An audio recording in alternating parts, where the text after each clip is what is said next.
And you're still watching Prime Morning. This is a news flash segment, which is proudly brought to you by Franco Trading Enterprise. Still and still phone, papa, PFE. Whatever gadgets you're looking for, whether mobile phones, television sets, CCTV cameras, we say worry no more. We've got you covered. You can actually download the app on your phone to make things very simple. So in the comfort of your home, you can purchase our equipment. When you download the app, whatever you want, just select it. We'll deliver it to you at your doorstep. For further inquiries, visit our website, www.francotradingenterprise.com. Franco Trading Enterprise, still and still, phone papa PFE. Today, my guests are in early, so I must commend them for that. Let me introduce my guest to you this morning. Sitting on my far left is Solomon Owusu, who is a leading member of Movement for Change. Good morning, Solomon. Good morning, Rosalind. How are you? We can't complain. Right. Five Ebenezer has brought us. Amen. It's good to have you here. Good to hear. It's been a long while that we had this session. Yeah, Remember very long. last time we had that session? Yeah. So welcome back. Thank you very much. Great. Sitting next to Solomon is Honorable Ebenezer Nate, who's representing the NPP. Good morning, Honorable. Good morning, Rosalind. How are you? My very good friend. We have to chill. We used to be good friends. We are still good friends. No. Since you abandoned me, I'm now looking for a new friend. Sababa. I want to replace you with Sheila. Hey! Now you always just go to church with nothing else. Anyway, welcome and thank you so much for making it this morning.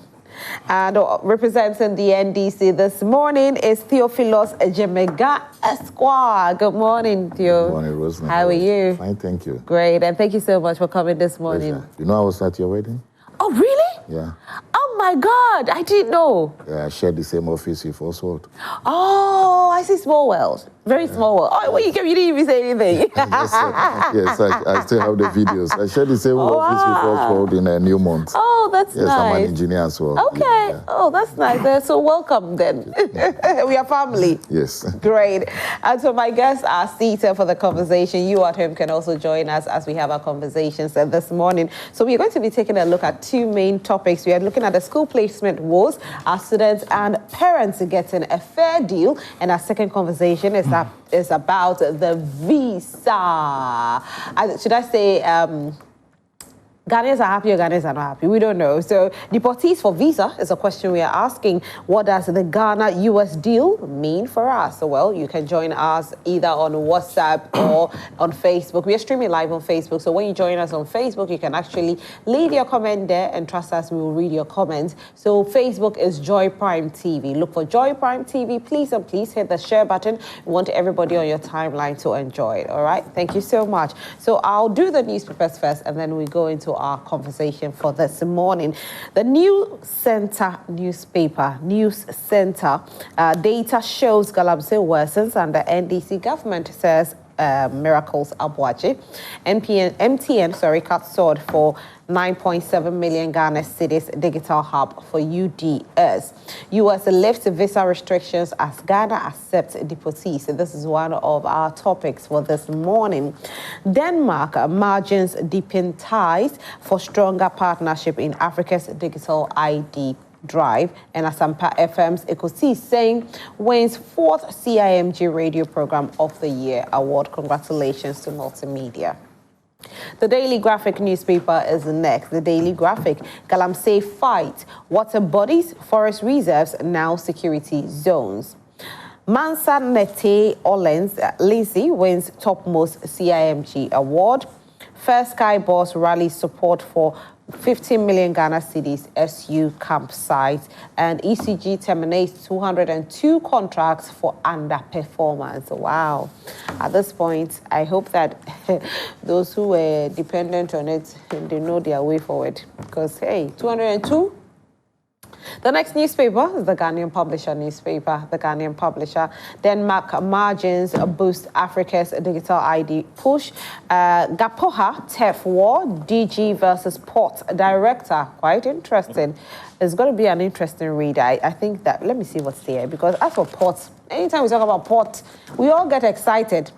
The excitement could be a sad excitement or good excitement. Let's see what they have here. It says, a fierce leadership battle has erupted at the Ghana Ports and Harbours Authority, where the Director General, Brigadier General Paul Seydou Kulono and the Director of Port, Mr. Tebon Zuma, are locked in a dangerous power struggle, threatening the smooth running of Tema Port, Ghana's busiest maritime hub. At the center of the feud is a dispute over overlapping authority. The Director of Port, Mr. Tebon Zuma, has reportedly defied directives from the Director General, creating confusion among staff over whose instructions to follow. Well, I hope they iron this out very soon. That will be all for the Ghanaian Publisher News. No, there's more. Okay, so NPP slams reckless chairman. Water crisis looms, Senior Hossi warns, and KGL chair pushes Africa to build global business giants. That will be it for the Ghanaian Publisher newspaper. The next newspaper is the Insight newspaper. Our lands are secure, litigation-free. Trasaco assures investors and developers. Unfortunately, Trasaco, we can't afford your lands. There are some people that can, so they will come, but me, I can't afford it. Thank you very much. If you dash me one, I'll take it though. More stories. You hit oil, says Yana, as the GNPC Explore Coal begins the next phase of exploration in Voltarian Basin. Mahama pushes Africa to take charge of natural resources. Amenfi East NDC breaks ground for ultra-modern party office complex. And Martin Amidou, he says, Tokonu's removal lawfully executed. Right, and this is coming from Martin Amidou. That'll be it for the Insight newspaper. The final newspaper is the Chronicle newspaper, which is the final one. Denmark lauds margins digital footprint in Africa, cites Ghana card. Ada Bedeku's chieftaincy dispute resolved. Amanate Kole's family is a rightful heir to the throne. All right, thank you so much. There's a Bible verse, I'll read it. Romans chapter 14, verse 19. Let us therefore make every effort to do what leads to peace and to mutual edification. Thank you so much. Now, let me start my conversation. Solomon is here, and Solomon made a certain statement at a sister station. So I want a bit of clarity on it. You know, he said that Dr. Mahmoud Bawumia should, let me quote him, because I don't want to misquote him, okay? He says, Dr. Mahmoud Bawumia should be investigated by the Office of the Special Prosecutor for alleged corruption and breach of Ghana's political financial laws. Why did you say this, Solomon? Good morning to you once again. Let me say that the matter has transcended beyond just a statement to a petition. I have petitioned the Office of the Special Prosecutor. Interestingly, the very day that I made that statement, I was on the same set with my brother sitting right next to me, Ebenezer. It's very simple. It's the Vice President who went to Kumasi, or Ashanti region for that matter, and made a voluntary statement under no pressure, under no questions from journalists. He said that he single-handedly donated more than 300 brand new Navara pickups to the MPP campaign. So when I heard it, I was taken aback. I said, what is going on? An individual who was a vice president, that all of us know his salary. You know, as a vice president, he does not have any other job apart from being the vice president. So quickly I put pen to paper and then started calculating his salary to see whether or not, if in the 8 years, he decided not to even take a cedi from his salary, he would be able to afford the plus 300 pickup that he was talking about. The mathematics was in the opposite, that he couldn't even afford more than 15 of it. So I said, then let's test the laws of the land. You and I know that our politics is being monetized. And there are laws that govern, there is a political party law that governs donations to various political actors. So let's test it. He himself gave us this information. So let's go into it. Let him explain his sources of funding, how he was able to acquire these pickups. So that is the long and short of it. His own words is what I'm playing back to you. He must provide better and further particulars of his statement. That is all to it. Okay. Yeah. All right. That's all to it. Yeah. Honorable, at this point, he's petitioning the OSP for it. But with a statement like this that he's made, he's making reference to what Dr. Mahmoud Bawumia said. And of course, everybody knows the vice president's salary. And he's saying the maths doesn't add up. So at this point, as a Ghanaian, do you think it's only right that the OSP investigates the former vice president of the Republic of Ghana? I think I'll use my time to discuss something very important. So you don't want to? I don't want to talk about it. Okay. What about you, Theo?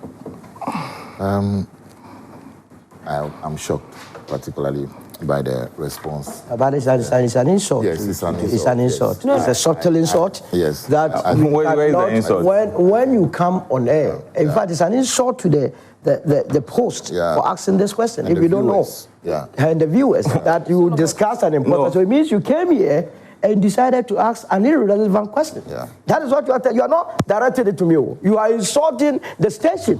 I'm telling you. Solomon. And we must learn to be, as it were, very, very accommodative of views.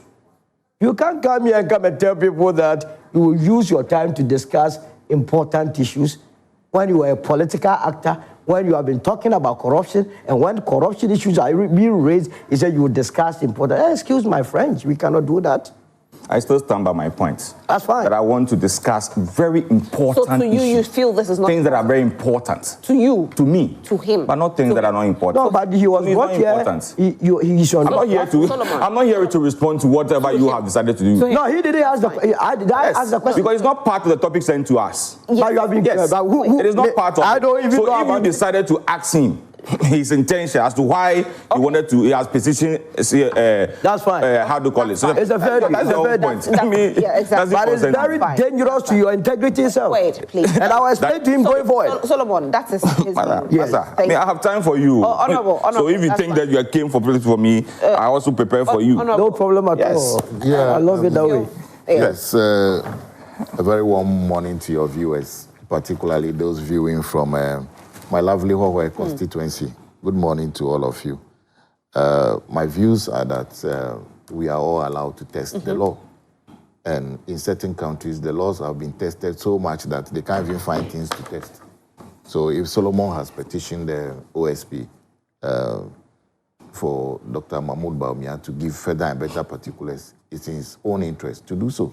Okay. So that he doesn't have any baggage he's carrying around, so that we are all clear. All right. That's it, yeah. Thank you so much. All right, so on that note, let's move on to our SHS brouhaha, okay? Now, the SHS placement has become a bit cumbersome as it stands now. People have complained about the computerized system. They are not too happy. They wish the government will change it and go back to the old system. Some say that schools should not be selected until results come in. Others too feel that, no, it's working, and so let's stay as it is. But on Friday, we had a parent join us, and he told us that his ward had been promised a school placement on Friday. We don't know as it stands now whether the school has been given to the ward or not. We'll be speaking to him, but we have our politicians here. And one thing everybody keeps saying is the fact that we always play political games with our education system. Only God knows how many reforms our education system has been through under different governments. Why is this like this? So I asked a question. Why is it like this? It's a big question. So I'll go back to Solomon and start my conversation with Solomon, because it looks like, as it stands now, too many political games with our education system. The SHS placement is not going according to how people were wishing it will be.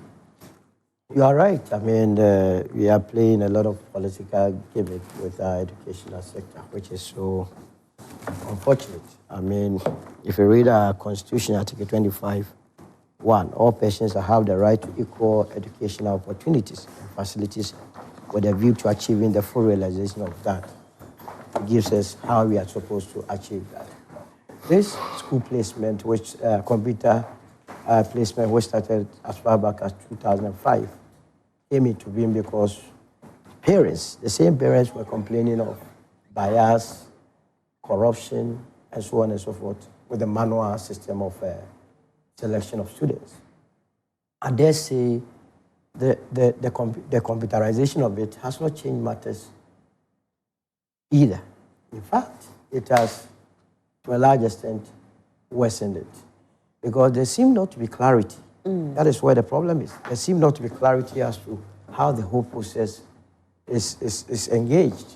So parents are always in limbo. For instance, a parent who is living in Accra, all of a sudden the ward is transferred or placed in a school in, say, Western North as a day student. A young chap, less than 16 years, how does a child go into a hostel? How does the child take care of herself or himself? So these are issues that we have to go back to the drawing board and fine-tune it. It's been too long a time, from 2005 to date. We are talking about 20 years of implementation. Yes, there will be problems, but it's the reason why you look at the problems and always prefer solutions to deal with the specific problems. But haven't we had series of problems over the years when it comes to our education sector? I mean, it has been fought. You remember the Anamwa, first of all, it started with the 3 years and the 4 years. Then went to 2.5. 2.5. So all sort of things. We came in with all sort of ideas with the green, red, yellow. You can't fathom what was going on. People were running shifts, some were in the house, others will be in school. And so we need to sit back. We need to invest. The problem with our educational system, particularly with this SHS placement and so on, was that every parent, Rosalind, I'm sure as you are here, you would wish your ward to be in a grade A school. Nobody wants to go and pay huge sums of fees at these Montessoris and here and there, only for the ward to end up in grade C school. But we do not have enough of the grade A schools. Unfortunately, we do not have them. We have close to 70, and look at the population. Last year, more than 600,000 people. Is it this year? In fact, they wrote the exam this year. 8,000 candidates wrote the exam. We are told now that 590,000 of it qualified for placement. They have been able to place only about 400. Over 100,000 are still. And even with those that have been placed, I can tell you that the placement is not going well, because many have been placed in schools that they can virtually not do anything about it. And that is why it is important that there's always a stakeholder engagement, whether we revert back to systems in countries like the US, where in your catchment area in Greater Accra, you are forced to go to a school in Greater Accra, you are in charge, that sort of thing. Because you see, we have evolved. In those days that Kwame Nkrumah wanted, as it were, integration, we hadn't matured in a lot of things. Now, whether you like it or not, in every region, you have every Ghanaian living in that region. So if we are going to restrict ourselves to regions, that's fine. The other issue has to be that we must invest heavily to make sure that we move the grade A schools from the 70 to more, to appease a lot of parents. And to be able to do that is to invest in the quality of teachers that are going to secondary schools, the infrastructure itself. As we speak, you go to schools, secondary schools, and people do not even have chairs. You know, talking about upgrading these schools to, you know, grade A from grade B, I have seen schools that were in grade B that are currently in grade A. I'll give it to them. A typical school like Archbishop Walter Girls, you know, as of maybe 10, 15 years ago, wasn't a grade A. Exactly. But now it's a grade A school. You know, so yes, with regards to improving upon teacher quality, we need to take a look at that. But isn't that the reason why we have the teacher licensure exams? That so many people started criticizing? No, but I mean, if you are going to, leaders are supposed to lead. If you are going to follow the followers, every body, professional body, has an exam that you take. I was very surprised that people were complaining about the licensure exam. If you believe that you are a teacher worth a salt, why don't you go through the professional examination? So I believe we have to do that, so that we move. Yes, some schools have been moved from grade B to grade A, but it's not enough. You can barely count the number of schools that have moved from grade B to grade A. So we have to do more, and to do more is to invest. It is a more reason why resources that are given to people in positions are not misapplied. Have you heard of the Fourth Estate? Yes, I know of Fourth Estate. How someone that was put in charge of the NLA decided to dissipate, decided to misuse, misapply our resources. The NLA conversation is a different one. It's part of this. If that money, because the act that brought the NLA, that's Act 722, it's very clear that the NLA is supposed to, as it were, mobilize revenue for nation development. Very good. What are we doing? But that money, said that they told us, was for more of the needy, corporate social responsibility. It wasn't to do with SHS. No, I'm coming. When you say, it says that the money is supposed to be used to better the lot of the destitute. You understand? The poor. Yes. What are we discussing here? If you are bettering the loss of the poor, it means you are going to the fundamentals, which is education. But education ministry has their budget. No, but it's not. That's so. If you go and supplement or complement all those that receive this money, does the Minister of Justice, Attorney General, but not have a budget? How was the Attorney General able to get 570,000 Ghana cedis? Okay, Solomon. So it means we are not applying our resources very well. Right. Elsewhere, people that are misapplied take bribes. I'm sure you have heard of the former Minister of Agric in China's situation, that he has been sentenced to a death penalty for taking bribes, for misapplying the resources of the Chinese people. That is the level we must get to. Okay. I'll bring you back in, but I just want to ask you, Honorable Solomon, Honorable Ebenezer Nati, looking at our current situation, some people are saying that it's about time we look at results coming in before the schools are given or children are allowed to select the schools. Because when you see your results, you know that with this result, I will dare not go for a Wesley Girls, or I'll dare not to go for an Infantipim or Archbishop Porter Girls.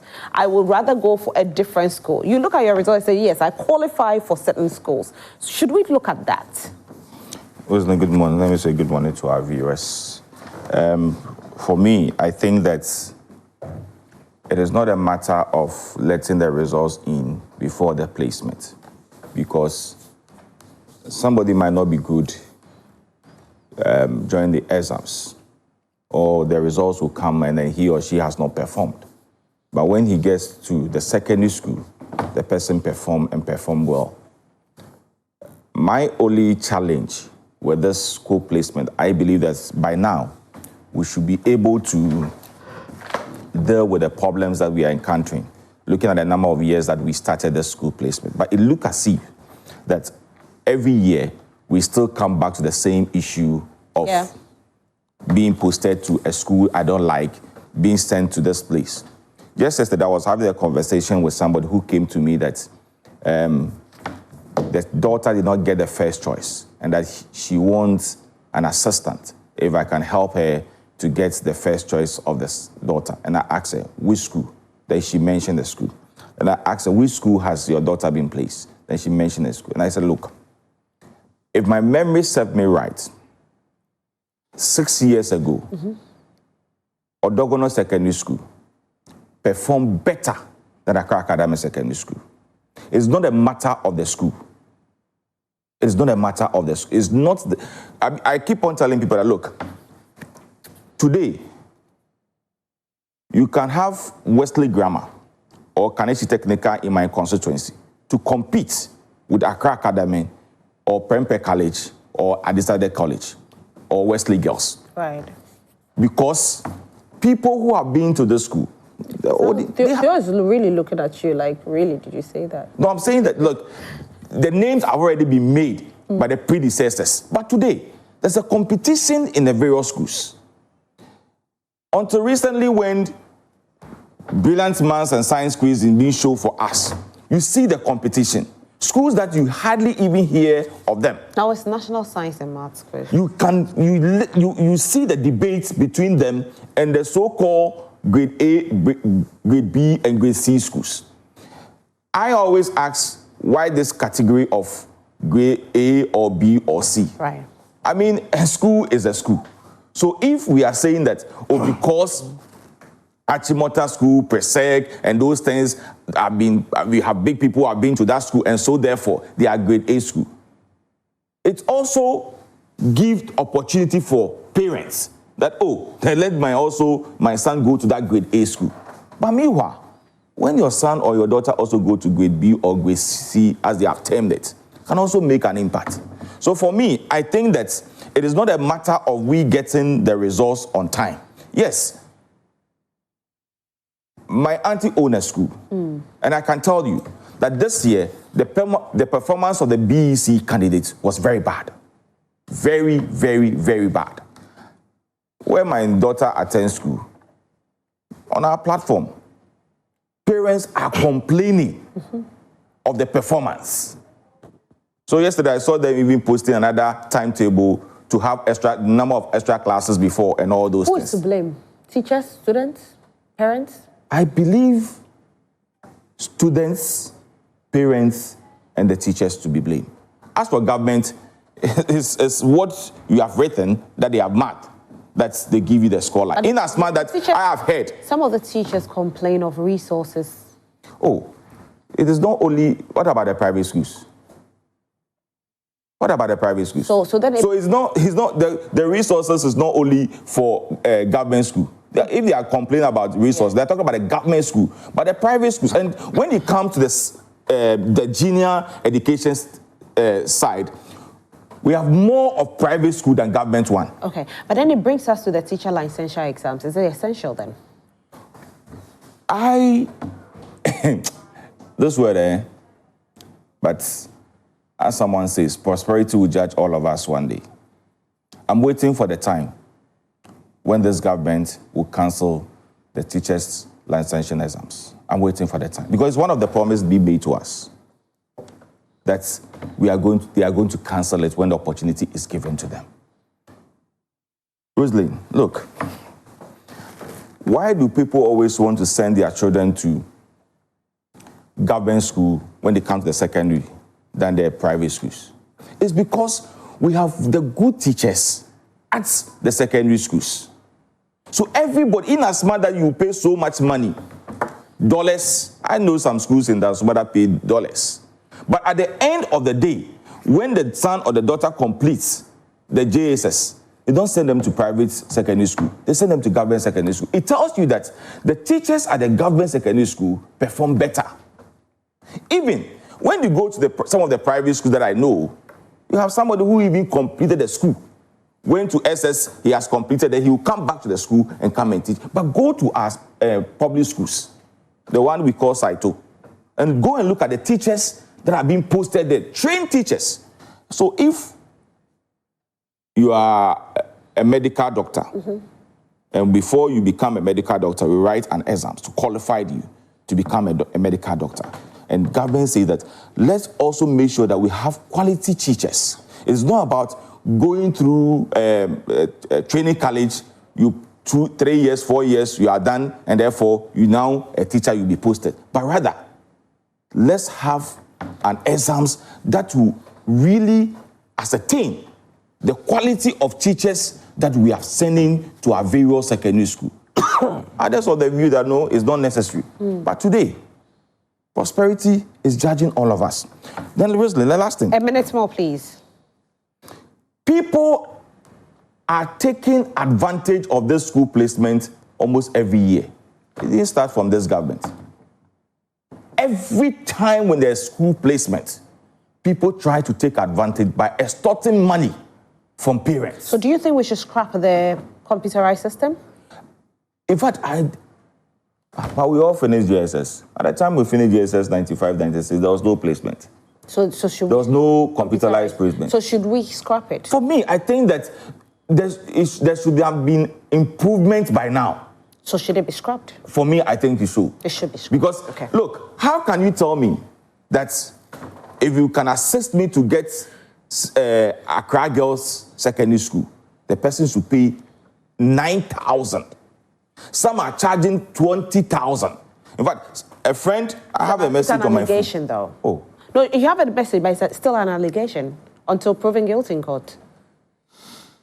Was it an allegation last year? An allegation is an allegation. No, I'm asking. Was it an allegation? Well, I never discussed this topic here last year, so. Right. So I'll take it as an allegation. Yes. Wesley Girls, 20,000 for school placement. So then you ask yourself, how much am I going to spend to take my ward to the school? I don't want to go by what the regional minister said. Okay. Because when we do that, we discourage people. But I want to appeal to the Minister for Education and his deputy. And for that matter, apart, I know from where he was coming from before going to Parliament, he have a lot of knowledge when it comes to education sector. Like my senior Aruna, who is a lawyer, who was not in a classroom like APAC, I believe that something drastically needs to be done. Because Rosalind, I can't see myself seeing my 16 or my 13 or my 14-year-old daughter posted to a place that she doesn't know for me to go and rent a hostel for the child. All right, Honorable, I'll come back to you and speak to you. Mr. Lamte is online. Mr. Lamte, no, you're coming. Okay. You're coming in. Don't worry, I'll come to you very soon. I just want to speak with Mr. Lamte. He is the parent that we spoke to on Friday, and as of that time, he was in distress because his daughter hadn't gotten a placement. He was promised that his daughter was going to get a school on Friday. And so, Mr. Lamte, good morning.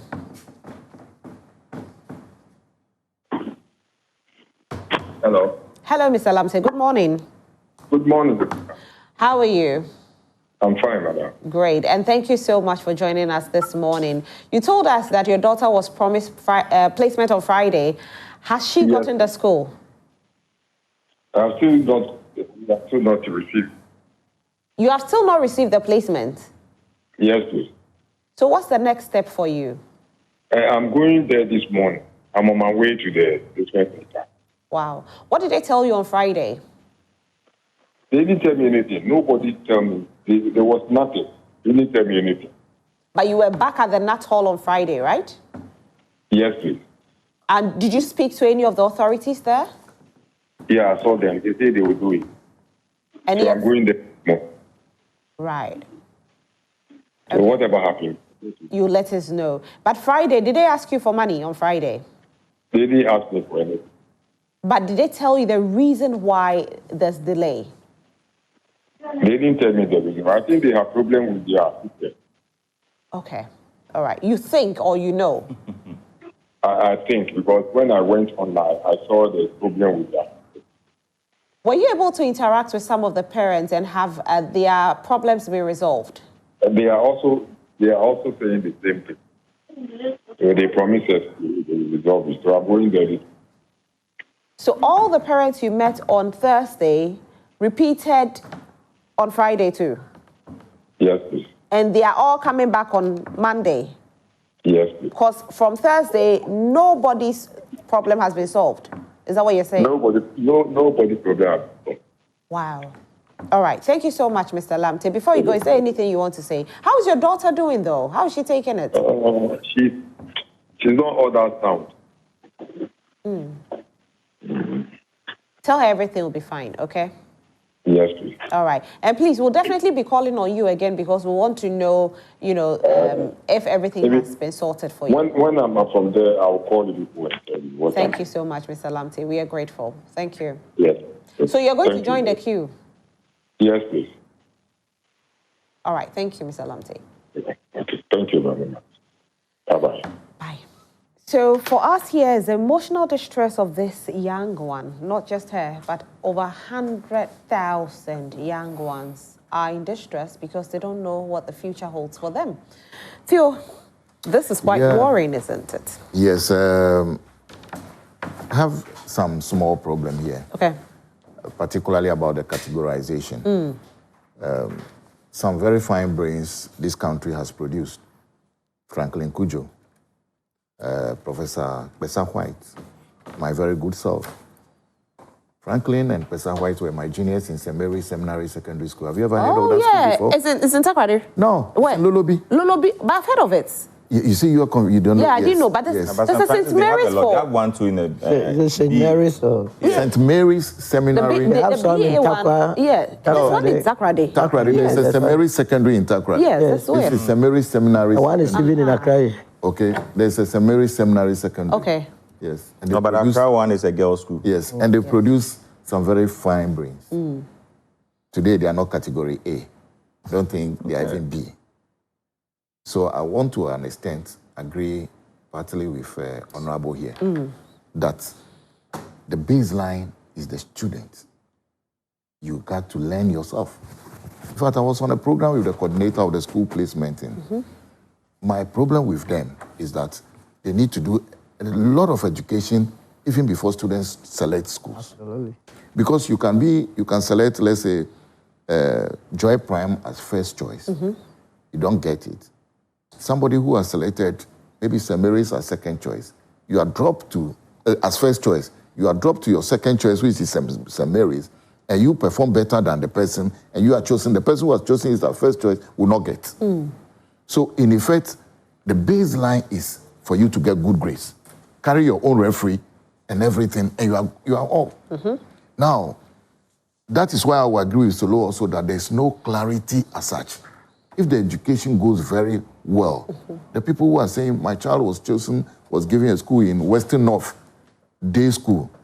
Now, it is where the child has fallen in terms of the choice, whether first, second choice, coupled with the child's raw score, that will place the child there.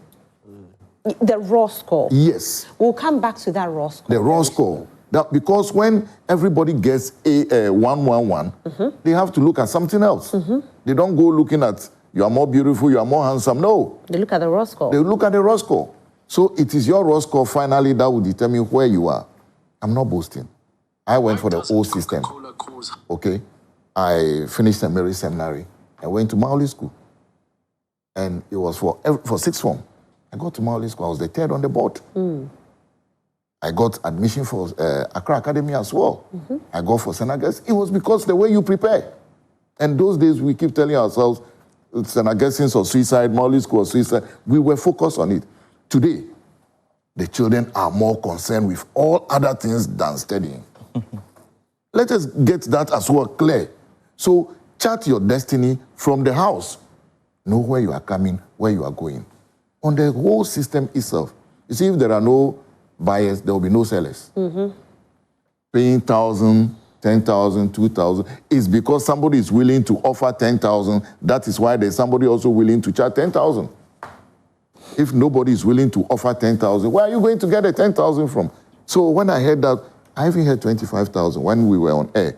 Someone phoned in to say that they were charging him or her 25,000. That is outrageous. Again, there is another thing that we have also not done very well as a country. The upgrading of the various institutions so that we have all being grade A or all being grade B or 90% being grade A. Then wherever you are, even if you choose St. Mary's Seminary and you are in Bolga, you are sure that when you get to St. Mary's, decent accommodation, decent dormitory, decent kitchen, etc., then you will have a peaceful environment to study. We have not upgraded that. Infrastructure, very poor. Look, let us all sit back. A country that invests in its education produces very good candidates and very good materials for the running of the country. So as it stands now, are you saying that the country is not investing in education? Go and check the percentage that they give to education every year, over the years. Go and see the percentage we give to the education over the years. And you talk about essential. Let me take the steam out of, you see, there is a conversation we need to have. Very fair conversation. Our grade A students after SHS go to Legon, KNUST, KIPVAS, now UDS, and UCU. Our grade A students. Let's be honest. The B ones go to UDS, UNER, UHAS, etc. The C ones find themselves at the polytechnics, which are the... Now we've made them all universities. Technical universities. Yes. The partly C and partly D and a bit of a B somewhere go to the nurses training. When you further sieve those ones, they go for the teacher training. I mean, let's be honest. How many people have you seen getting A and tell you that I am going to be a teacher? Very, very few. So if we don't invest in the type and the quality of materials we are sending into the training college, this is what we have. Licensure or no licensure, it will solve it. Garbage in, garbage out. Sadly, if we also make the teaching profession attractive, to say, and that was why I was happy when the president said that teachers will be recruited at municipal level. For example, if all who pass out of teacher training all take 2,000 home, then what municipality says that when we get you, we'll add 1 bowl of rice.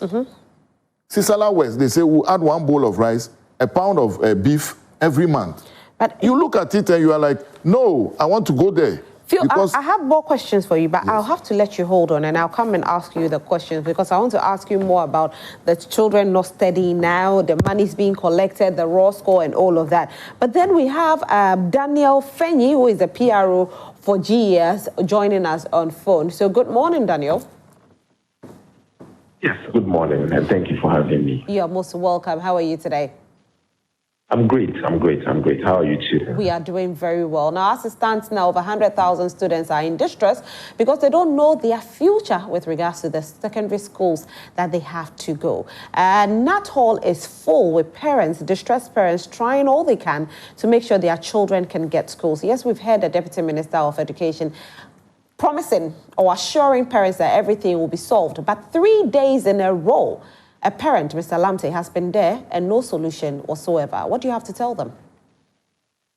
All right, thank you for the opportunity. Let me correct the impression. We don't have over 100,000 students and parents in distress. We don't have that number. From where we sit, the number of students is 590,000. I mean, the to be played. Your line is breaking. The number currently is about what? 90,000, is that what you said? 590,000. 590? Hello? Yes, 590,000. Yes, to be placed. To be placed? And at the moment, okay. Yes, and at the moment, we have placed about 580,000 of them. Okay. So if there should be any number genuinely concerned about what's next to do or when next to go, we are looking at about 10,000 of them. 10,000. And so we do not, and so we do not have 100,000 people in distress. We do not have. Again, let me also put it that even for the 10,000, they will definitely be placed, because that's what we already have in our system. In fact, some of them have been placed. It is just left them for it to reflect if they are total at their end. So, in other words, even with the 10,000 remaining, they have placed from our end, only wait for it to reflect at their end so that they can print their placement slip and start going to their schools and all that. So these are the numbers we have now. Indeed, I would agree with you that you would see some number of people at the Nat Hall and generally the resolution centers having one concern or the other. For that, we have currently received about 9,000 of the concerns nationwide. Of course, Accra has the highest. Accra is numbering about 5,000 out of these concerns, but nationwide we have received about 9,000. Out of that 9,000, about 97% of them have already been placed. So even the concerns we are receiving, about 97% of these 9,000 people already have placement. And so their concerns have nothing to do with placement. Their concerns predominantly run around these three areas. So number one, change of school. This is the major concern we have received so far. Many of the parents who come to us want a change of the school that their children have already been placed. So they want one school to another. That's the major concern we get. Number two, residential status, change in residential status. So a lot of people also come that they want their wards to be changed from day to boarding. Even though we get boarding today, but that is quite minimal. The majority of the concerns have been day to boarding. And then number three, change of program. So some people want a change from, say, business to science, or science to home economics, or visual art, and that. So these are the three major areas, even though the change of school is the major concern. I would agree with your guest. In fact, your guest made some very important points that I agree with almost all of them. Number one is that he mentioned that he thinks at the onset of the selection of the schools, a lot of sensitization and parent involvement should be made. And this is very true. In fact, from where we sit, if you look at the concerns we are getting, you will notice that for many of the parents, they come to us for change of school. But you pick the placement slip, you pick the result slip, and you realize that the student actually chose the school they have been placed. So they selected it. But the parents are either not aware, or if they are even aware, they do not really care, right? So for them, they want a particular school for their child, and so they just need the change of school. But when they bring to these concerns to us, we are also looking at that your child actually chose the school. If they really chose the school, then we don't even configure it as a problem from our end, because the child has already chosen the school. So I agree with your guest that the selection of the schools is as important as the placement itself. So right from the selection process, when the children are in JHS 3 and they are selected their schools, at that point, I think the parents should be so interested in it, just as they are interested in the placement. Right. That interest should Daniel, be seen right from the selection. Yeah. Great. Daniel, as it stands now, the parents also have complaints. So if you say some of the problems are not from you, especially with the selection, what are the problems that are coming from your end? So minimally, so I told you we have received general concerns about 9,000 so far. Out of the 9,000, about 1,000 of them are concerns about schools they didn't choose. You know, the children were asked to give us 7 schools, right? But for some of them, they were placed in the schools that they themselves didn't choose. So it's not part of the 7. And the computer placed them there. If you find yourself in this category, you are the reason the resolution center is there. In fact, the setting up of the resolution center alone is a humble admission that the process could have challenges. And so if you have a challenge, this is the center for you to go. And for those people, we take 3 schools from them and we place them in one. The 3 schools should predominantly be grade B, grade C, and the other grades. I mean, except grade A, because grade A schools, as we always know, are already oversubscribed, already full, and students have been placed. But if you find yourself in a school that you didn't choose in any of the 7 options you gave us, you are the reason the resolution center is there. Come and let's have your concerns addressed. As I mentioned, some came last week. They still mentioned that the changes have not reflected. It is one of 2 things. It is either you were already told that the change would not be done, but you didn't accept that explanation. You know, when we pick your form and we pick your challenge, we look at challenges that have merit.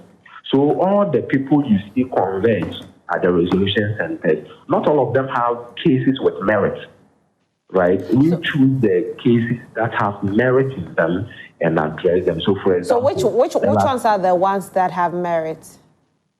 As I said, if the school you have been placed is not part of the 7 you gave us.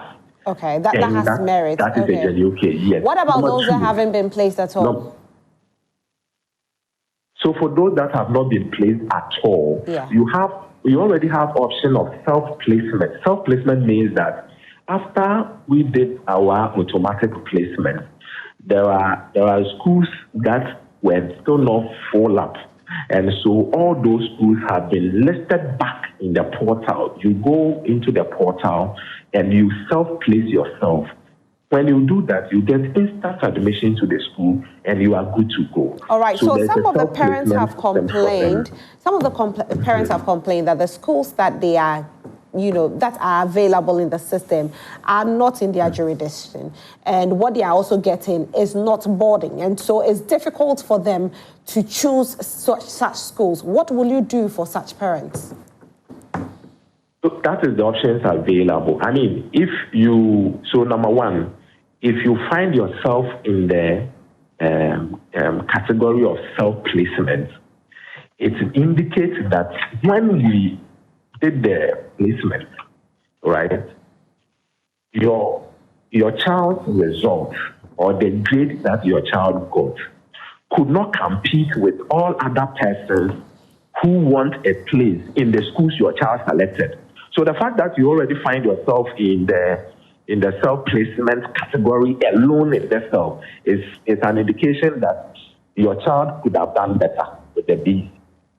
And that's why earlier I mentioned that your guest made some very strong points that I agree with. Number 2 points that I agree with from your guest is that the children and some of the parents are interested in almost everything except the children learning and getting more competitive results. And so I tell you, sometimes students come or parents come, they have a lot of concerns, but you pick the result and you see the result, and you get to realize that the result cannot compete with all the other results that school the child wants, and then it becomes a problem.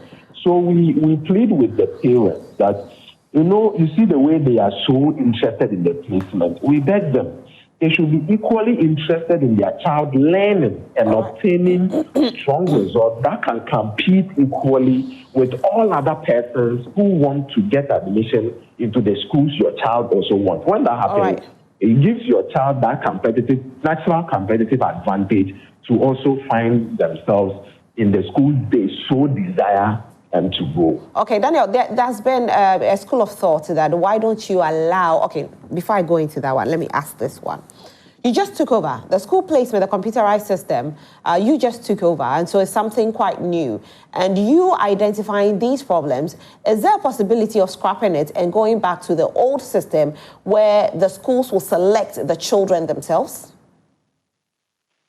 Indeed, any conversation that border on improvement in the quality, improvement in how education is made accessible to the learners, any conversation on that is very welcome and put on the. So for us, it is not about scrapping one, maintaining this one, bringing this one back, or sending this one away. For us, it's about if this one would quality, let's have a conversation on it. If the other option would move aspect, let's have a conversation on it. If it has been about bringing back an existing system, would that be quality? If yes, then let's have the conversation. All right. There's also been allegation of money making in there. People are extorting money from some parents to just make sure they give their wards placements in schools. Have you heard of it? Your guest made, sorry that I'm referring to your guest because he made so many strong points that I agree with. And so I'll refer to my apology.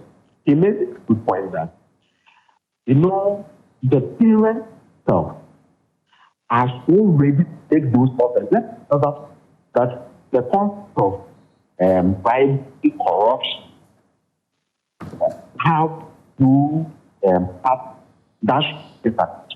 It is the one seeing and then the one with it. You find a parent who goes like, me, I'm ready to pay anything to have my child get into a school or a particular school or a particular people or the.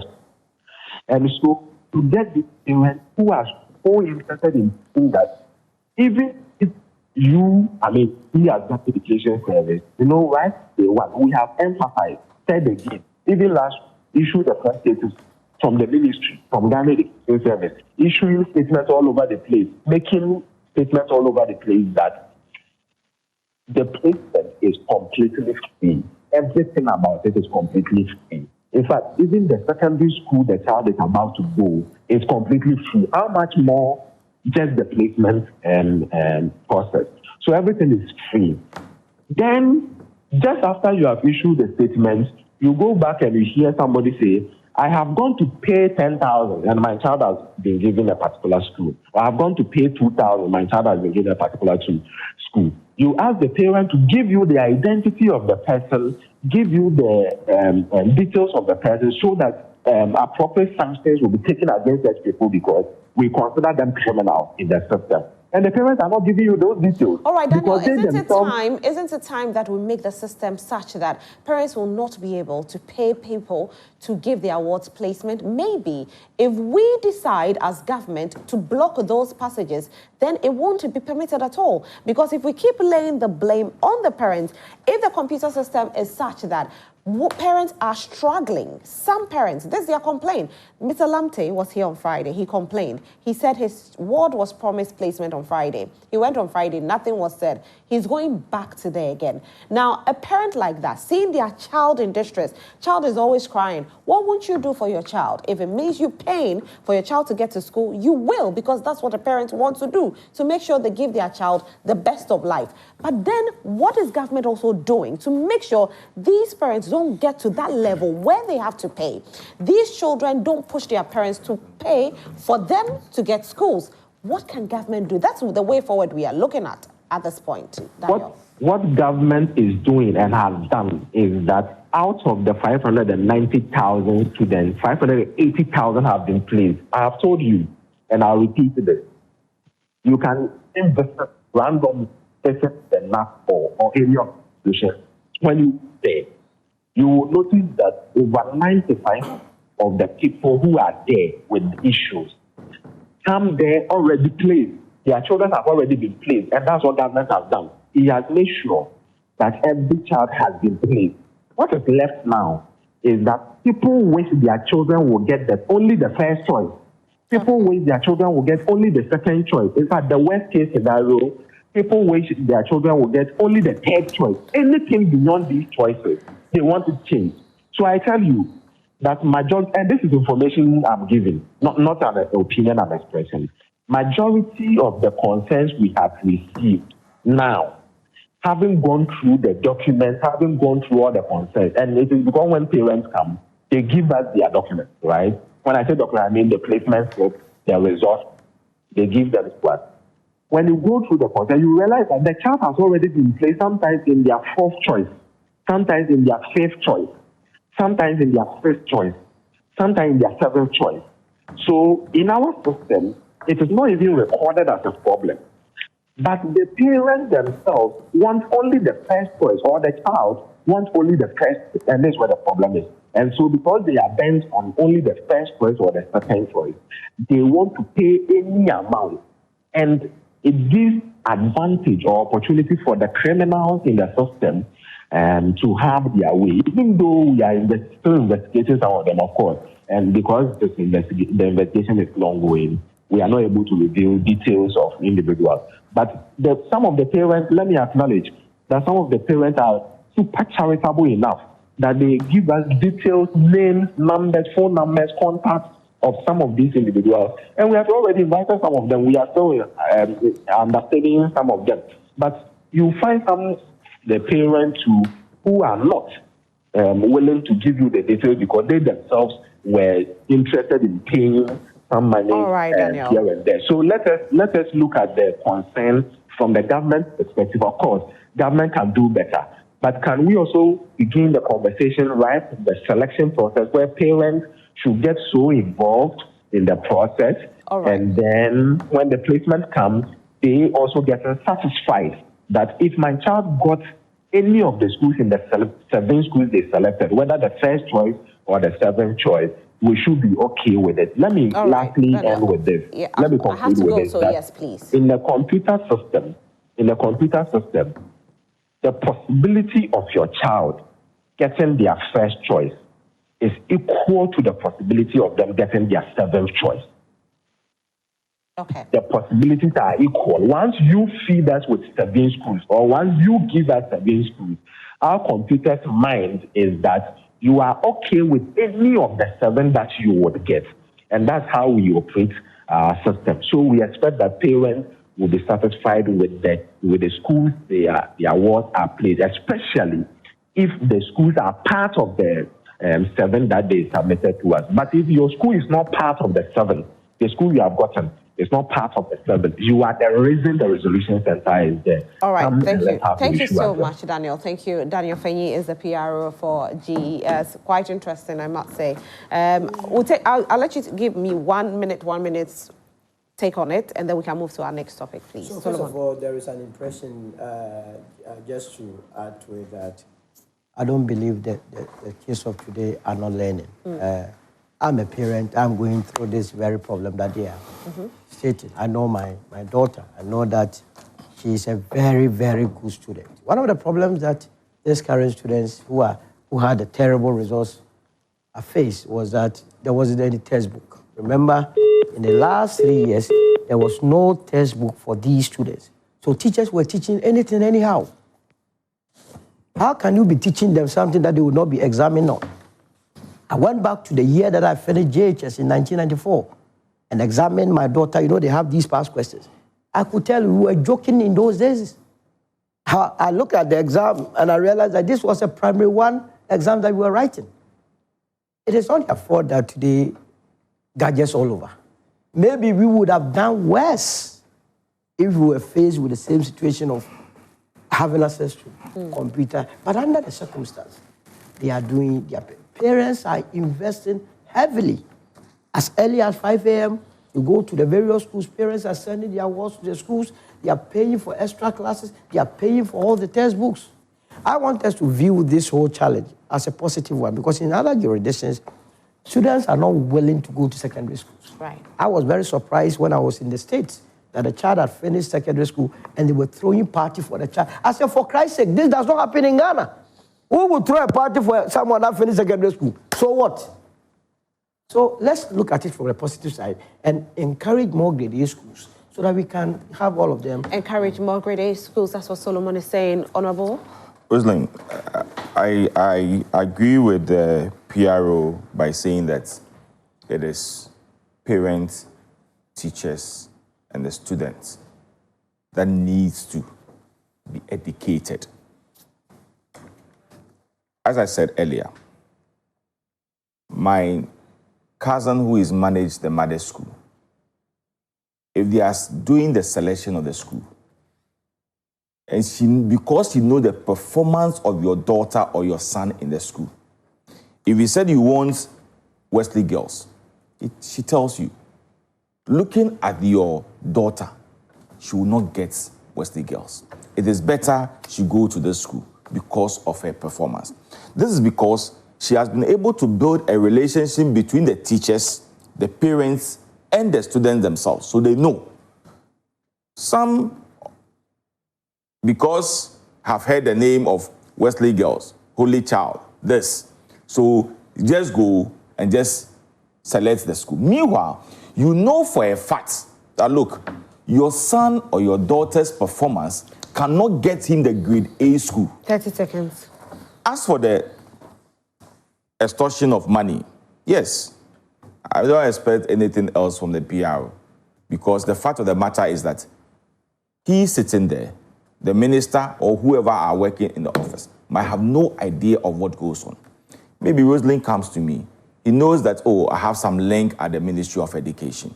He comes to me, oh, I can get a school placement for you, but the person will take money. Meanwhile, you are not aware. I have been a victim before, and the person met me. I was like, oh, honorable. In fact, they asked for a help cause, not school placement. It was national service. He said, me my campaign ma we winning. Me pay national service no. Would you miss it? Come this kind of mauswa. Yenye posted in mommy. Mean that helping me to become an MP. He wants. But did he give you money? The one who brought it to me apparently have taken money from the lady. Wow. So I called the guy in front of the lady. I said, did you take money from this person? It's on NAADD. But meanwhile, you have gone to tarnish my image and my reputation. In fact, at that time, I have to call the service personnel and tell the person that, look, instead of you placing this person here, rather send him to the north. Because I have no idea. That's what people do, to tarnish image and reputation of people that are working off. But we all have to make sure that, look, what we are doing today there's an end result of it. All right, thank you, Honorable. Today, there you squeeze me. Yeah. Yes, I'm sorry. I want to. It's okay. I'll start the next topic with you. Don't worry. I'm just happy that your time is already up. The PRO has agreed to a lot of the things I've said. I mean, they are fundamental. Just to disagree with my brother here, Solo. Solo, you haven't seen videos of boys going to SHS campuses just recently to go and propose carrying flowers, etc., that they are finished school. You haven't forgotten about that this student companion that were writing letters and putting yes. No, I'm comparing with the party beat you are talking when they finish school. You see GSS people. Maybe GSS when you finish and they are having some big parade all over town, etc. Things are changing, but I am back to the issue. Carry your own referee into the ring. Simplicity. You will make it. That's all.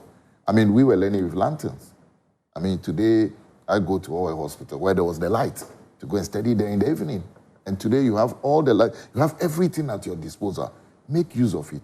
Otherwise, the generations after these ones will be worse than the ones here. And if the ones after them are not better, then the society is doomed. Should we try the raw score again? I think the raw score is very important. You see, the biggest thing is that, as Honorable said, when your selection is being made, let parents be involved. Let parents, for example, my mom said she went to school in Cape Coast and said, I know St. Augustine's, you need to go to St. Augustine. My dad said, I have scholarship for Accra Academy. I know that school, you need to go. I said, I want a mixed school, Maoli school. I want to go to Maoli. You wanted what? A mixed school? For what reason? I was coming from a boys' school. So let parents be involved so that they will know what their wards are choosing. Because at the end, and believe you me, some people will choose Wesley Girls as third choice. You haven't gotten whatever it is for first, second choice, and you're expecting Wesley. It won't happen. Okay. Let's move on to our next conversation. Unfortunately, I haven't read messages yet, but I'll move on to the next conversation and then we can read the messages. So it's to do with this one. Let me quickly get more details about it because the Minister for Foreign Affairs has actually released another statement on his social media page to let us have more clarity on it. There's been a debate. Immediately we heard that the US-Ghana visa conversation, that it's been reverted back to the 5 years. People started saying that we are trading it for deported people into the country. Now he came on his social media platform and said, may I respectfully ask that you ignore the conspiracy theorists and scaremongers. Number one, he said, we offer the following full assurances to Ghanaians. Number one, Ghana will not be a dumping ground for U.S. removals. Number two, Ghana is not accepting criminals from the U.S. Number three, the understanding with the U.S. government to accept a very limited number of pre-vetted West African nationals without criminal backgrounds is consistent with our ECOWAS protocols and Pan-African credentials. It should be noted that regardless of their arrangement, West African nationals are allowed to enter Ghana without visas. 4, our mutually beneficial deal with the U.S. government will not undermine Ghana's security and stability in any way. And number 5, claims that our ongoing negotiations with the U.S. focuses solely on receiving U.S. removals are false. The negotiations I am leading on President Mohammed's instruction includes a strong case for a reassessment of the 15% tariff imposed on Ghana. Additionally, we are negotiating a special Ghana-U.S. trade deal, engaging on specific requests from U.S. companies and holding fruitful talks on the future of AGOA, which is of immense importance to Ghana's government companies. The Mahama administration deeply cares for you. We shall keep working tirelessly to protect our strategic and national interests, and we shall ensure our best efforts benefit all Ghanaians. This is coming from the Minister for Foreign Affairs. He says that, rest assured, everything is under control. No criminals are coming in, so don't worry at all. Well, we asked the question, we shouldn't be worried, right? All right. Now, this question popped up, and I just want to ask this question. So it says that if this was imposed and we are not going to be receiving these criminals, why is it that this negotiation was not done on ECOWAS base, but it was done on Ghana-US basis? Is a question for the gods. Theo, I'll start this with you. At the end of the day, you look at the interests of your country, you look at the interests of your citizens before you go to the wider area. The ban on the restoration of visas was not blanket ECOWAS based. So you couldn't have been going on to negotiate on ECOWAS basis. The tariffs that have been imposed were not imposed on ECOWAS basis. You see, look at the nice speeches. For the first time in a very long time, almost all African leaders were sort of backing now. They were no more just going by nice speeches, unlike the ones we had previously that they all sort of like they were afraid of the situation. Look at the Kenyan leader talking. He was talking very tough. Look at the South African. Look at our own president. He was all talking tough. Now, beyond the rhetoric, what do we go next? We need to now, as a country, say, we are going to trade among ourselves to secure something strong, that when you are coming to us, unless you deal with us equitably, you can't do it. For example, assuming today, Nigeria, we all decide in West Africa to say, nobody should trade with USA. Nobody should trade their oil with USA. Because we are all coming from different interests, it will be difficult to secure the buy-in of Nigeria, say. It will be difficult to secure the buy-in of maybe Cote d'Ivoire, say. But we need to start on a platform.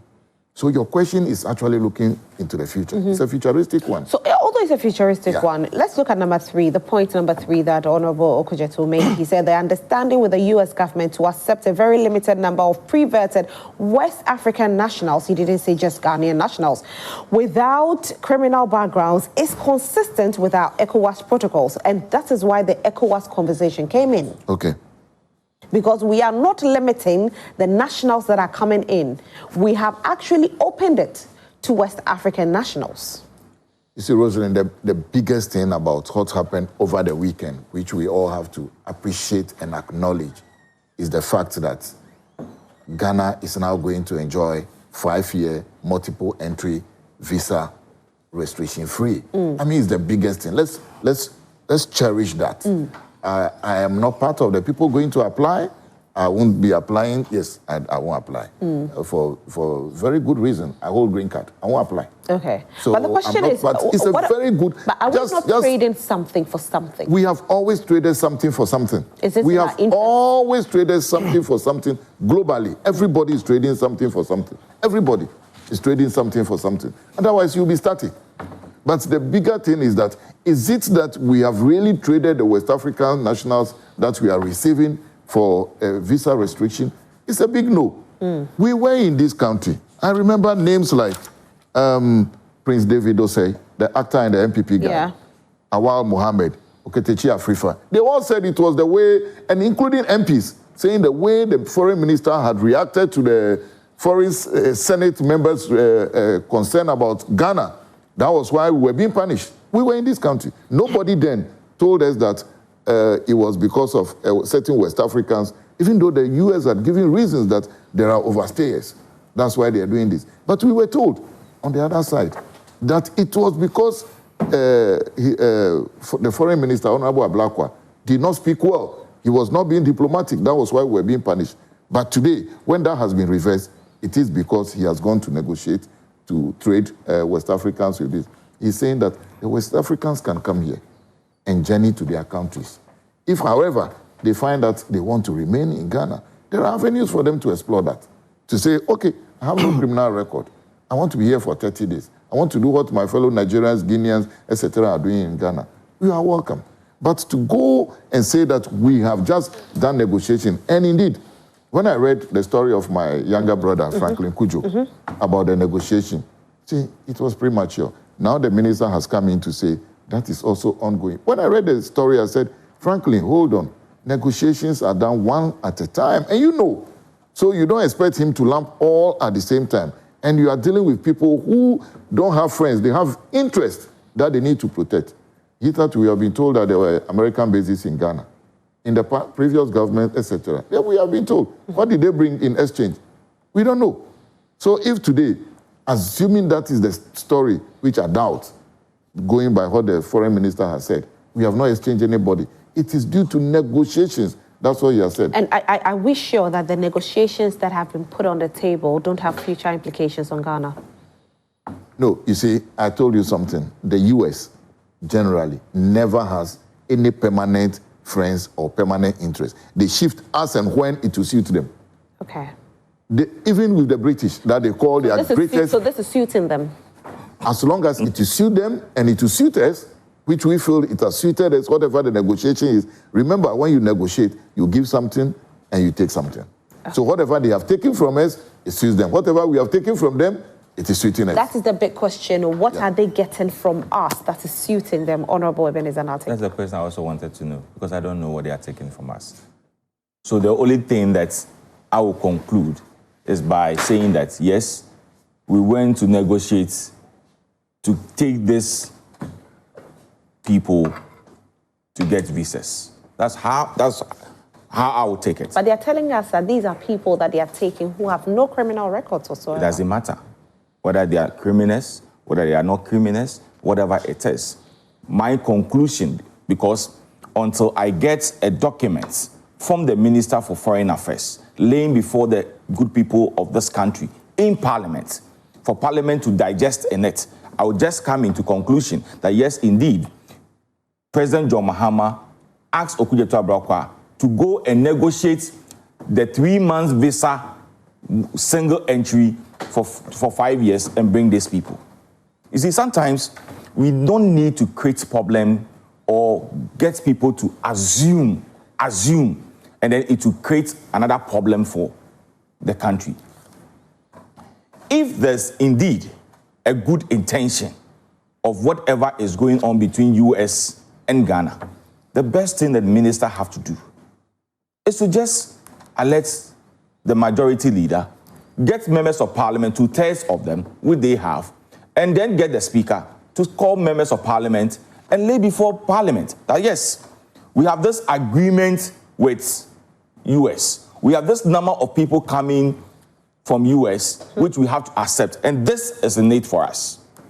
We are good to go. But if you try to hide behind certain things, and just as lawyers have said, that people have said that yes, we are banned because of certain comments being made by the Minister for Foreign Affairs. He came to deny it, that it is not true, that because of his comment. That is why, because at the end of the day, it is not only Ghana that were restricted. There are other African countries. Does it also mean that their foreign ministers also pass certain comments? So we agree to that one. But the fact of the matter is that what is actually in it? What have we traded? With this agreement. Well, Honorable so the only option is telling us not to listen to the naysayers of conspiracy. He's telling us that these are the things. Ghana will not... All the things that he has mentioned needs a parliamentary approval. All the things that he has said. The trade, all the things that, the 5 things that he has mentioned, he cannot take a lateral decision on his own. But he needs a parliamentary approval. All these things have to go to parliament, get parliament assent, and then you can say that, yes, you are doing this. But they have reversed it already. They have reversed it, so we are back to the 5 years. That's what I'm saying. That so, for me, I will not take the 5 things that he has posted on his social media, because I don't deal with social media. I deal with your documentation. You want to see the document? Yes. So my only conclusion would be is that you trade bringing these people in respect of the 5 years that you want to get. So you think the government is not being transparent? Oh, I've said this over and over.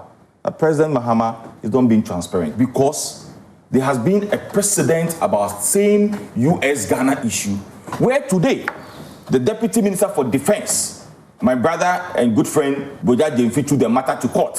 That court came, given a verdict that, look, any bilateral discussion between 2 countries need a parliamentary approval. It never happened. So if you are going for another, it was if you got even 2, where you having issues. That's how I was just saying that, look, even that issue, to me, I can tell you, that even went against President John Mahama in the last election, in 2015, 2016 election. Because people use it. We use it against, because look, all these things is subject to parliamentary approval. You never did it. And you have repeated the same mistakes again by bringing I'm told 15 or 16 or whatever it is. So you keep on increasing the number. 50 what? How many people are they bringing? The deportees. The deportees. Okay, you're talking about the deportees, yes. Right? So you went and traded with them. That bring them and then restore the 3 months and then the single entry for visa for Ghanaians and make it fun. But we are sure that these deportees are not criminals, Solomon. It does not matter whether they are criminals or they are not criminals. I'm not looking at that. Okay. But why didn't they take them to their country?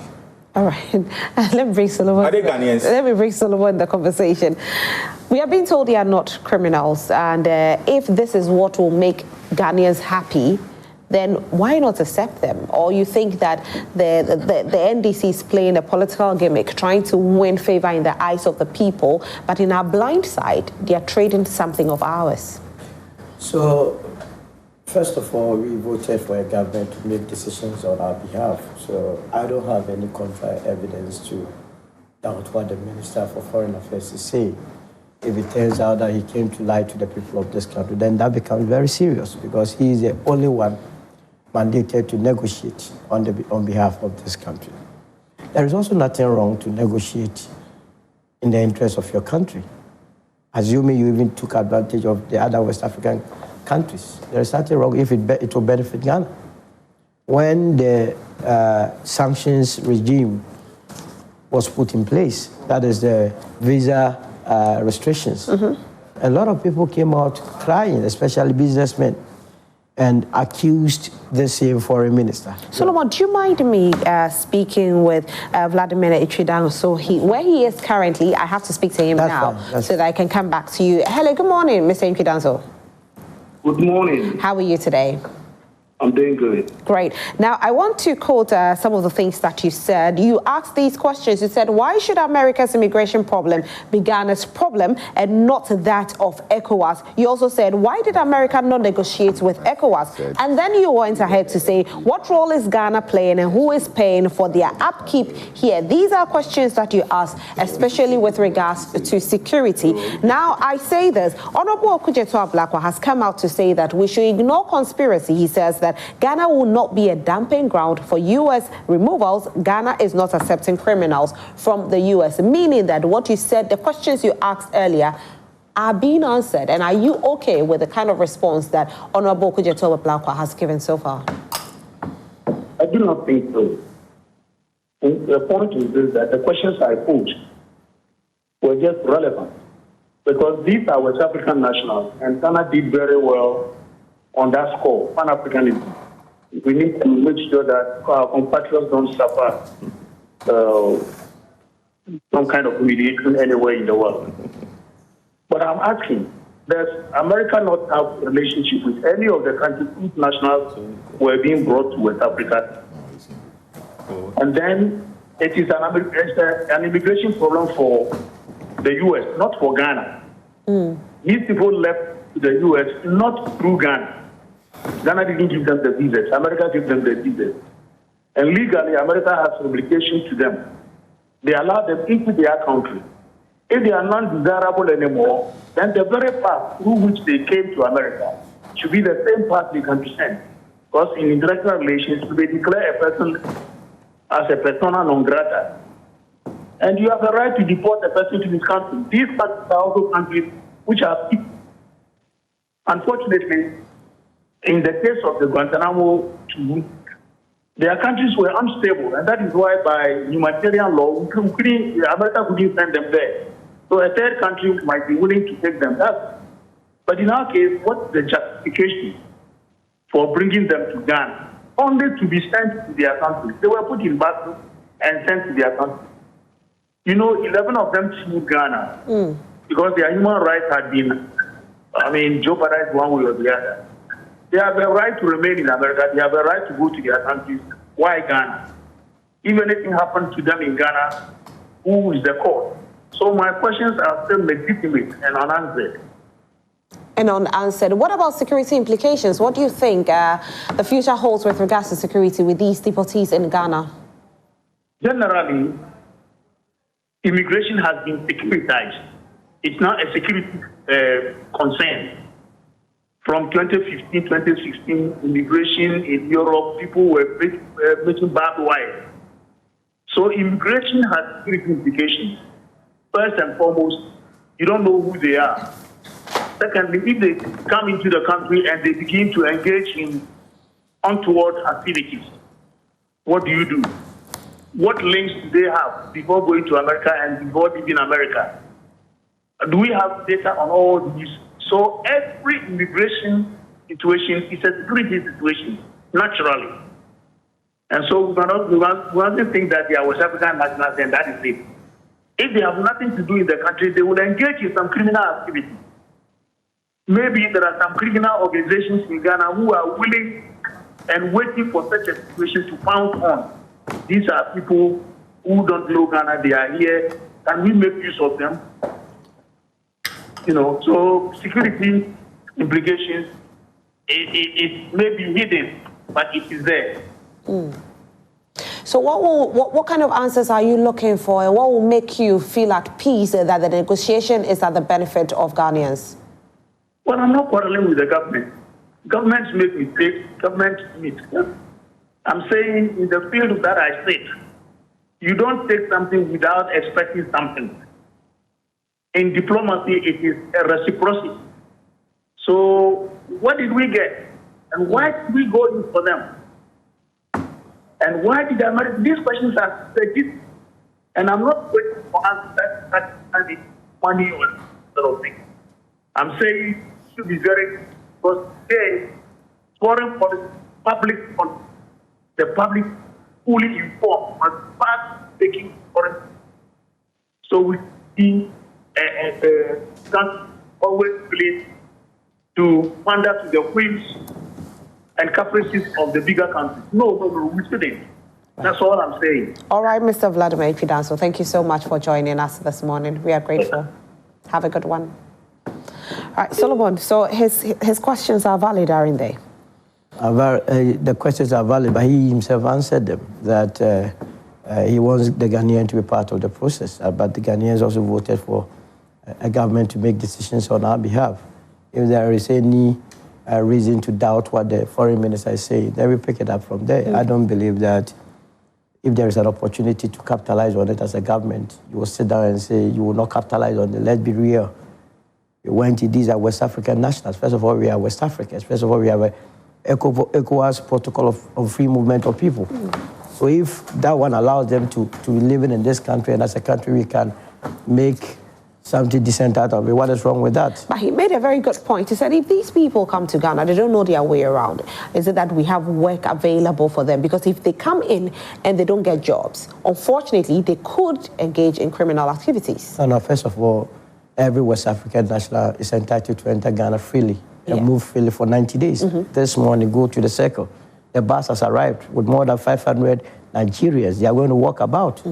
So it's something that you cannot do anything about. If we are so much concerned about the free movement, then we must go back to ECOWAS and ratify that protocol that was done in 1979.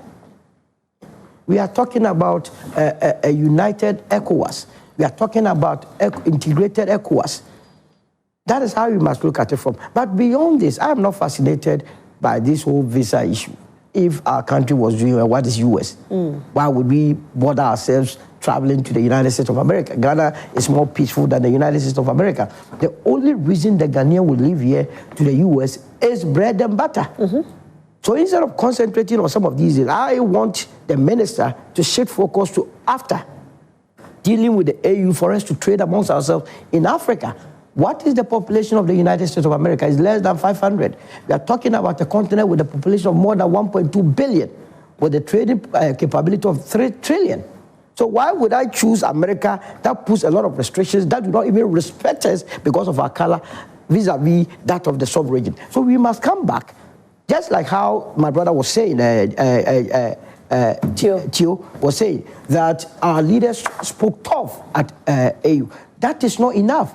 The toughness must be translated into building a united Africa where the ideals and principles of the founding fathers of AU is established, that we trade amongst us. There's a borderless AU so that all these hula baloo about countries feeling superior to others does not arise. That That is all to it, and not we celebrating any visa. How many Ghanaians want to get US visa? Some of them are there, they are wishing to even come back because there is nothing to write home about.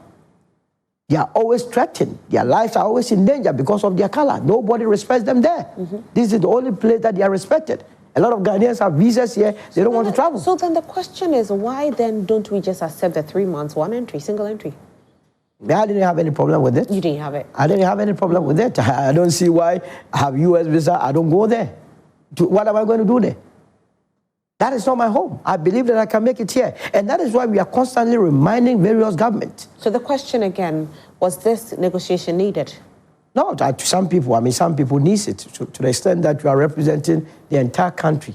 The issue of any Ghanaian must be your issue as a government. So as people were complaining about it, it was incumbent about it. But mind you, the U.S. State Department itself gave reasons why they were revoking those visas. They said our students were overstaying. Is it not true? It's very true. They said people that went there on vacations were not coming back. Is it not true? But they were not also being sincere because these people are occupying or doing sensitive jobs in the U.S. I've been praying all this while that one day all foreigners in that United States will decide and block that they are going back to their country. And let's see whether the America that they are blowing hot and cold will survive. That is my prayer. I've been praying that one day the Africans that are in the US, in the UK, can you imagine recently in the United Kingdom that they were saying, go back to your country? Do you know what built your country? The whole of Washington was built by the black. Yet you use visa as a tool to gag us. I don't believe in that. I don't believe in living there. There's a case whereby a foreign minister has gone to negotiate because that's how important visas are. No, I mean, it's satisfying the interest of a section of the Ghanaian. That is how I see it. So that's when I asked the question, do you think that this is more of a political game in the eyes of people? Every decision taken by every government is a political decision. Remember when Nana Akufo-Addo was... I didn't say political decision, I said game.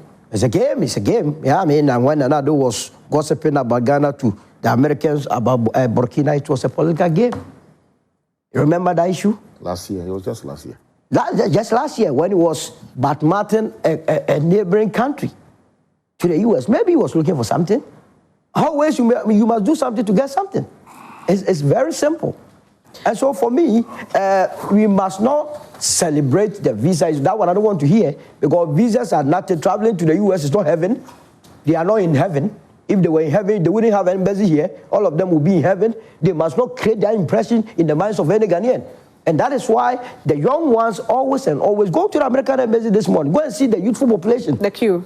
Wanted to go to the U.S. Okay, let me read a few messages. This one is from Master Planner. He says that the ECOWAS protocol to stay in Ghana is not for deportees from USA, which is not an ECOWAS country. Honorable Solomon Owusu speaks very calmly when the issue is of national interest and against the NDC government, but speaks with passion and shouting when it's against the NPP, his former political party. No matter how your mother is bad, she's still your mother. He should take it cool on us, like he is speaking on the issue of deportees. A master planner from... It's master planner in you. Well, that's it. It says it's a policy analyst. No, but the master planner, you must be causing them to be bringing their real names.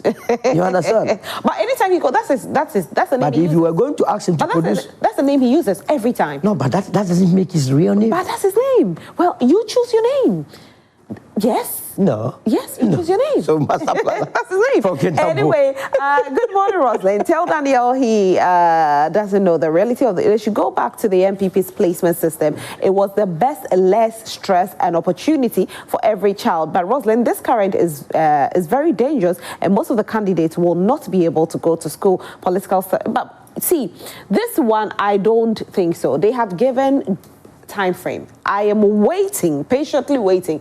That is why we have decided to dedicate airtime to the placement of these children, okay? Don't worry at all. If the children are not in school, we'll bring the conversation again. We'll make sure every child gets to school. Did I get it right? Or did the person say the system has changed from what was being It's the same system. So what is the person saying? It's the same system. Yeah, so let's educate the person. That's what I'm telling the person, that every child will go to school. Yes. Whether they like it or not. I mean, the children will go to school. As for that, we can assure you of that every child will go to school. Hi, Rosalind. Okay, so, hello, hi. Sami Boache from Asamanka says that. Look, Mahama will not open his mouth and say he will cancel free SHS, but on the look of things and current school placement brouhaha, indicated clearly that gradually we'll see that the unprecedented policy under the previous government has collapsed. Now the declaration of a state of emergency on Galamsey without wasting time has been in limbo, and the government raised a lot concern about LGBTQ+. It's totally quiet, but about it since they want power, and Ghanaians will not forgive them at all. This coming from Sami Boachi in Asaman Kese. All right, Roslyn, can you ask Solomon if his daughter got aggregate aid and was posted to Tuobodom SHS, would he let her attend that school? This from Brookman in Annobel. All right, so same question 3 times. What you really want to know if you do that? No, well, if your ward got a certain grade, your ward deserves a certain school. It's like that. Anyway, good morning, Roslyn. So why is Trump not sending Ken? All because he has invested in the U.S. with the poor taxpayers' money of our state. Simon, which Ken are you talking about? Simon? Oh, okay. Good morning. The SSP has given some people the opportunity to extort money from parents. Last year, my sister was placed in a school in Accra, and we printed out the placement form. And the next day, when we got to the school to start the registration, the school told us that it had been changed to a different school in Volta region. So we checked back on the portal and saw that it has been changed. So we looked confused as to why it had been changed. This tells the fact that extortion is really going on at the secondary school placement. That's bad. I'll do one last message and then I sit down. Gatsi man break home. It will be important that students receive their results first before they choose the schools. In that case, they'll be able to assess their strength on where and which subjects to choose. You rode into power on promises to fix the broken school placement system, yet it's worse under your watch. Blaming the previous government is cowardly. You are in charge now. Own the failure and fix it. Enough of the lies and excuses. Regards to Dr. Bawumia, our hope for 2028. All right, Gatsby, thank you so much. Unfortunately, this all time will permit me for this, because my producers will kill me if I continue. So I'll take your final words and we can go with you. I'll start with you. Yes, I think that the school placements, again, we need a proper education.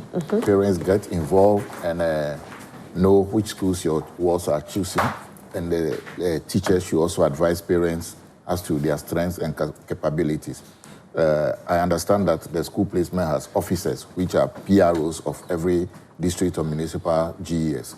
I think they should go beyond that. All right. Get proper education for the school. The PROs cannot do it all in a district or municipality. All right. I think they should. I mean, there are people willing to work. You should give them contracts, 3-month contract, go around, do the education before the students choose their schools. And I think that 20 years is enough time for us to have a similar situation. A situation where when the results are out and you are placed, finito. Nobody changes anything. All right, thank you so much. Honorable Benizanase? I want to appeal to the Minister for Foreign Affairs that Ghanaians are interested. Ghanaians want to know what he's changed. The visa from 3 years to 5 years for. We need to know. And I also want to make a passionate appeal to him that yes, when we talk about the numbers, they have the numbers of parliament. Nothing stopped him from going to parliament with the agreement between the US and Ghana to know what exactly is a need for us, because there's no way you go into this without anything for this country. We also have to know. And also appeal to parents and then the GES that irrespective of the challenges that they are encountering, the best place they need to do is to go to the centers and see this matter resolved. And just to add to what Lawyer rightly said, we also need to improve the standard of our various schools. Some of the schools that we have can also be upgraded to either B or C or D, because some of the schools where it's being built, there are no accommodation. So if you ask, I heard a woman yesterday on TV saying that they live in Accra, the son has been posted to the north, and that they don't know anybody in the north. I mean, honestly, Rosalie, when you look at the kind of students we are producing these days, it scares me when we are posting some students in certain places. There are some of the people who go to the centers to change have legitimate reasons as to changing the school, because some health-wise. I have a friend who wants to change her son's placement, all because the guy is an asthmatic, and almost every now he has to rush to the hospital. So if you take such a person to a very far place, it becomes an issue to the person. So I think that we need to look at how we'll be able to work on this placement, because it's long, but 20 years, there should be something better coming out. Fantastic. Solomon? So the issue has to do with improvement in infrastructure and the Human Development Index. That is the human resource, and here you are talking about the teachers. And that is why we must take the issue of corruption very serious. If we are not going to take the issue of corruption very serious, resources will not be made available in improving infrastructures at the secondary schools, as well as developing teachers and also enhancing their working conditions.